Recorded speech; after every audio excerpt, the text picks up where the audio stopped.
Hey everyone, today we'll be talking about how to do these new TikTok dances. Totally kidding, that's the wrong channel for that.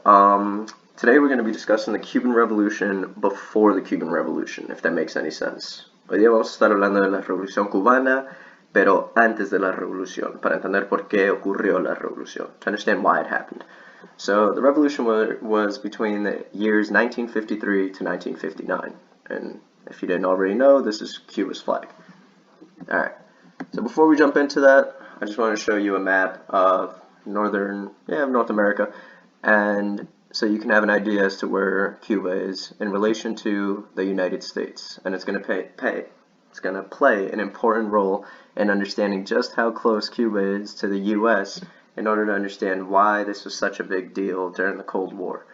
So, les quería enseñar este mapa de Norteamérica para que sepan dónde está Cuba en relación a su distancia geográfica hacia los Estados Unidos. Y les quería enseñar eso porque esto va a jugar un papel clave durante la Guerra Fría, para que sepan por qué Estados Unidos se va a meter o involucrar en la Revolución Cubana, o después que Cuba gana su independencia. Okay, and before we move on, just to shout out some of my students, my love for y'all. You know, we got Mexico over here, we have Honduras right here, and this little piece down here, if it extended further, it would be El Salvador. And then, of course, you have Dominican Republic right here, La Isla del Encanto, Puerto Rico. So shout out to all of y'all. I hope you're enjoying this shout out. If not, well, we'll just keep it moving. And, of course, shout out to the US. Okay. So your do now question is, explain what a sphere of influence is. Quiero que ustedes expliquen lo que, se acuerdan de lo que era una esfera de influencia. I should probably change that to Spanish, of course. Explique lo que es una esfera de influencia.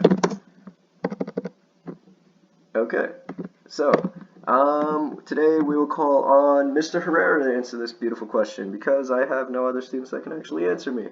So, a sphere of influence is when a country controls or influences us. Nah, that's bad. We'll stick with control. The country controls one part or a sector of another country without completely controlling that country. Beautiful. Thank you, Mr. Herrera. So, Adrian, can you translate? Of course, Mr. Herrera. Una esfera de influencia es cuando un país toma el control de una parte o sector de otro país sin tomar control completamente de ese país. Wow, Mr. Herrera and Adrian, you two are on a roll. Alright, so the reason why I wanted y'all to remember what a sphere of influence is because you're going to see just how much of a sphere of influence the US had in Cuba before the Cuban Revolution.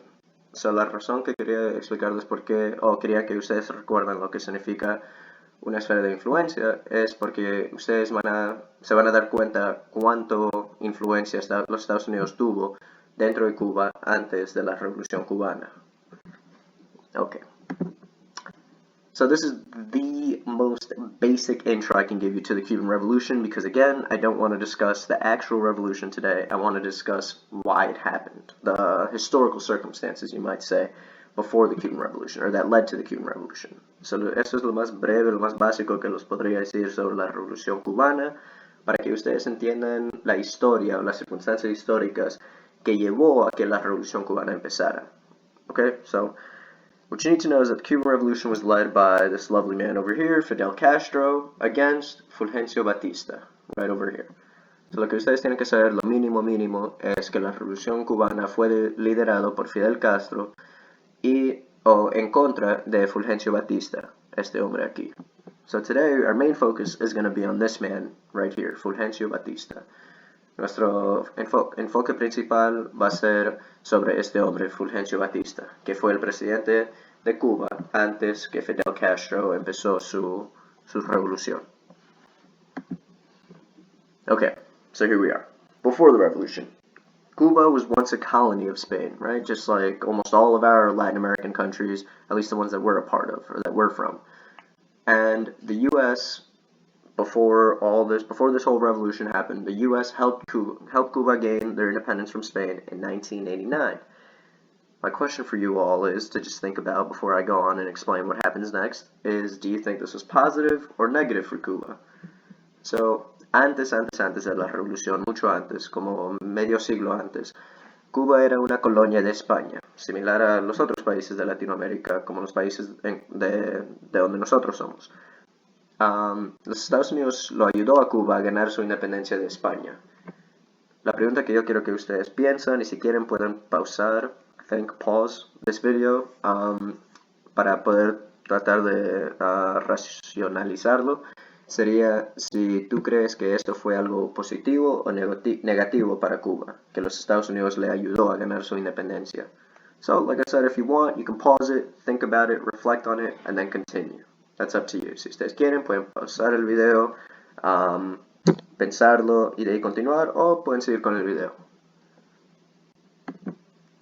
Okay, so because the U.S. helped Cuba, they were given the right to intervene in Cuban affairs until 1934, and then dominated most of their economy or had a sphere of influence over their economy until 1959.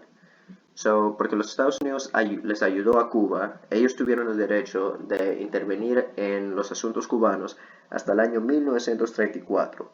Pero en ese año Cuba empezó a cambiar su constitución y sus leyes para que Estados Unidos no esté tan involucrado. Pero, aún así, ellos dominaron prácticamente toda la economía cubana hasta 1959, cuando se terminó la Revolución Cubana. So, en dominar casi toda la economía, eso es como la esfera de influencia que tuvieron en diferentes compañías y cosas así. That's why the do now question was, why do you think the spheres of or explain the spheres of influence so you can understand the sphere of influence that the U.S. has. Okay, this man right here, Fulgencio Batista, he was the president of Cuba before the revolution, as I mentioned a few times before. He was a corrupt president leading up to the 1953 revolution. So, él estaba como presidente antes, no era tan corrupto. De ahí, su temporada como presidente terminó y de ahí regresó. Y en su segunda temporada de presidencia fue cuando él tuvo la corrupción más alta de su presidencia. So, in his second time around as leader, as president of Cuba, is when you see the most corruption coming from this man. So, he supported big businesses and governed for the wealthy class. That might remind you of other revolutions we've discussed. So, él apoyaba a empresas grandes y prácticamente siempre gobernaba para el beneficio de la clase de la riqueza. Right? And, of course, that's why he received support from the U.S., a very capitalist state. You know, you should just add that here. Capitalist country, right? You support the wealthy, capitalism, you build more wealth, the U.S. is going to support that. So, Estados Unidos apoyaba a este presidente porque él favorecía a empresas grandes y eso significa más dinero, más capital, y por eso los Estados Unidos le apoyaba a este hombre. He was also anti-communist, and of course, Cold War, right in its peak, right at the beginning. Rather, the U.S. is going to support any president who is anti-communist. Los Estados Unidos va a apoyar a cualquier país o cualquier presidente que está en contra del comunismo, como ustedes ya saben. And this man, Fulgencio Batista, used the police to kill his opponents with the help of U.S. military and economic aid. So, Fulgencio Batista usó la ayuda que recibió de los Estados Unidos, podría ser económica o militar, usó esa ayuda para matar o usar su policía misma para matar a sus oponentes. Basically, anyone who was against him, whether you're communist or not, he found a way to get rid of you. Similar to other leaders we've learned about in the past. Okay. Fulgencio Batista and the U.S. interest in Cuba. So now we're going to discuss all the different companies that the U.S. had in Cuba while Fulgencio Batista was the president of Cuba. So they had companies in oil, the oil industry, sugar plantations, which was one of Cuba's most important exports, one of their most important products, one of the most important crops. The US also invested in tourism. So right around this time, technology is getting better, means more tourists can go to different countries. Cuba being so close, the US uses that as a nice destination for US citizens to go visit. Then you have banks. The US had so many banks inside of Cuba so that American money or US money can run through it, which also meant that Cuba's money was going to go through it. So about 25% of all the money ran through the US banks that were inside of Cuba.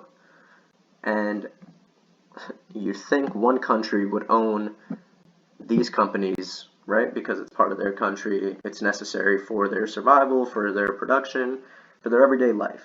But the US invested about, or had their hands in about 90% of all telephone and electricity companies in Cuba. So essentially, if the US wanted to, they could shut it down. And they even invested in public transportation. Railroads and roads were heavily funded by the US at that time. On to the Spanish side. So, aquí tenemos una lista de todas las empresas o las compañías que Estados Unidos tuvo dinero invertido en el país de Cuba. So, ellos tuvieron compañías de petróleo dentro de Cuba, plantaciones de azúcar, y azúcar fue uno de los productos, uno de los bienes más grandes de todo Cuba, porque Cuba lo podía producir en masa y exportarlo a otros países. Entonces, los Estados Unidos les convenía estar en ese negocio para ganar más dinero. Y Cuba, siendo tan cerca de Estados Unidos, tiene sentido que los Estados Unidos invirtieran su dinero en el turismo como incentivo para que los estadounidenses vayan a Cuba y gasten su dinero en el turismo, mientras que ese dinero regresa a los Estados Unidos. Y los bancos, para que toda esa economía corra o flows, prácticamente 25% o casi 25% de todo el dinero cubano, toda esa economía de Cuba, 25% de eso estaba corriendo o estaba dentro de los bancos estadounidenses. Y aunque uno pensaría que el propio país tiene la mayor porcentaje de estas compañías telefónicas o hasta de electricidad, eran los Estados Unidos que dominaba o controlaba 90% de todas las compañías telefónicas y de electricidad.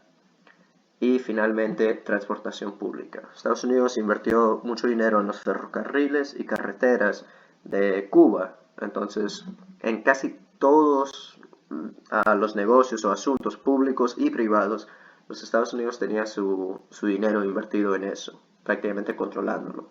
Again, spheres of influence. And we have reached the end of today. I try to keep it short, but it is kind of long. I promise we'll get into the juicy stuff with the revolution soon and then bring it back to the Cold War. But your question on Google Classroom is going to be based on participation because I'm asking for your opinion. There is no right or wrong, but try to be right. Challenge yourselves. Think about it and try to be right. So, la pregunta va a ser una pregunta basada en tu participación. No puedes estar ni malo ni... puede estar correcto, entonces quiero que ustedes traten de tener la respuesta correcta, pero tampoco les voy a quitar puntos por decir algo malo. Ahora, piénsenlo, por favor, para que sea un challenge, however you translate that in Spanish. So, the question would be, based off today's lesson, why do you think Fidel Castro led a revolution against Fulgencio Batista? La tarea para hoy sería, ¿por qué crees que Fidel Castro lideró una revolución contra Fulgencio Batista? Again, answer that in Google Classroom.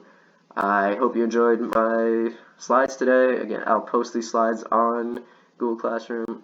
Have a fantastic day, everyone.